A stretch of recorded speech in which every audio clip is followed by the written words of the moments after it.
I guess first question, Secretary, what brought you to Coeur d'Alene? Why did you want to attend the Western Governors Association's meeting? You know, Western governors are facing a number of major challenges, from wildfires to keeping prices under control, and a lot of those are things that we work on every day. So I wanted to make sure I was hearing their concerns and sharing some of the work that we are driving out of the Department of Transportation to help make sure that their residents, their citizens, have access to great transportation, to work on supply chain issues that are impacting their states, and to get ahead of resilience and climate change issues. Later this week, we will roll out an initiative to help make sure that U.S. transportation is more resilient against things like wildfires, drought, mudslides, other things we're seeing more and more of, especially in the West. And on that topic, when you think of wildfires, and obviously wildfires are a huge issue in the West, you don't necessarily think about the Department of Transportation.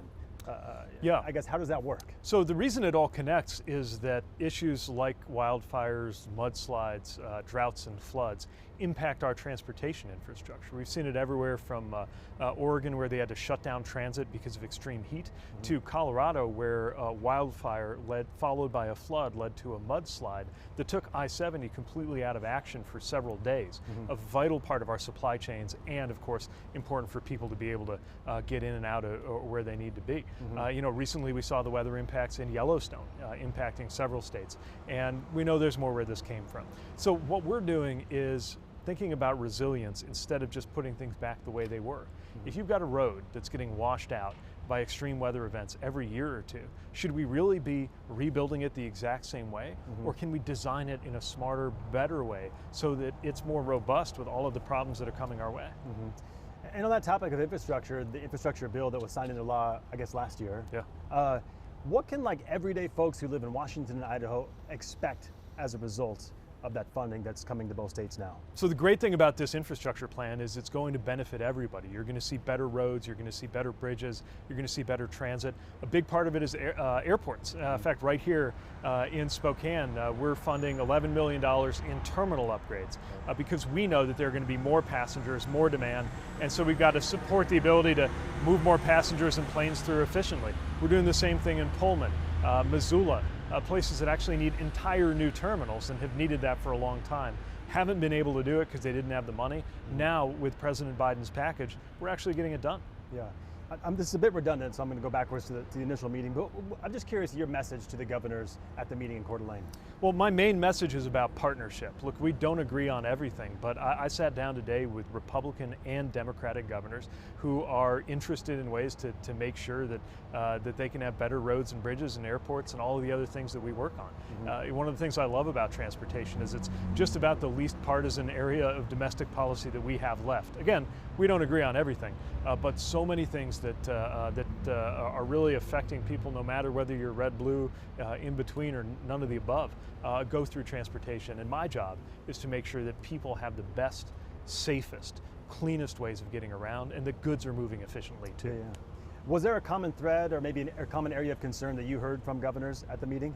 Well, one thing that governors have in common is they are thinking about resilience. You know, the effects of climate change are upon us, and whatever words you use to describe that issue, it is real, it is here, and we got to do something about it. But the other theme I heard, frankly, was how different the different states are. You know, sitting down with the governor of Hawaii, thinking about what they're doing to make sure goods can get to their islands, very different from sitting down with the governor of North Dakota, talking about their energy future. What they all have in common is a partnership, or the need for a partnership, where the federal government and local communities can work through those state departments of transportation to get results. Most of the funding that we send out of my building ultimately goes into the hands of a state DOT or a local transit authority or a city or a community. And what I want residents to know is that a lot of those decisions are being made closer to home. You can make your voice heard at that council meeting, in that state process. You don't have to be invited to testify in Congress to make a difference. Yeah.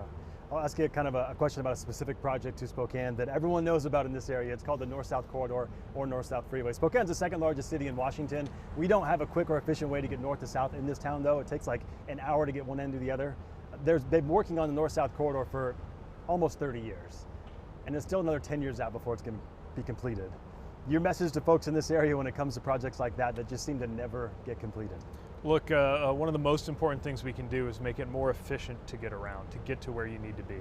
That means better roads when you're driving and better transit so that you have options in addition to driving. Yeah. Those are the kinds of things that we're supporting, that we're increasingly funding, and we're here to help get things done. Yeah.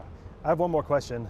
I know your gentleman's not too excited about it, but there was a poll in New Hampshire that came out that had you slightly ahead of President Biden among Democratic voters in New Hampshire for 2024 in the race for president. Have you given any thought, or do you plan to run for president in 2024? No, I got my hands full with this day job. I'm proud to be part of President Biden's cabinet and doing my best to deliver on his vision for great transportation for everybody through this infrastructure package. Perfect.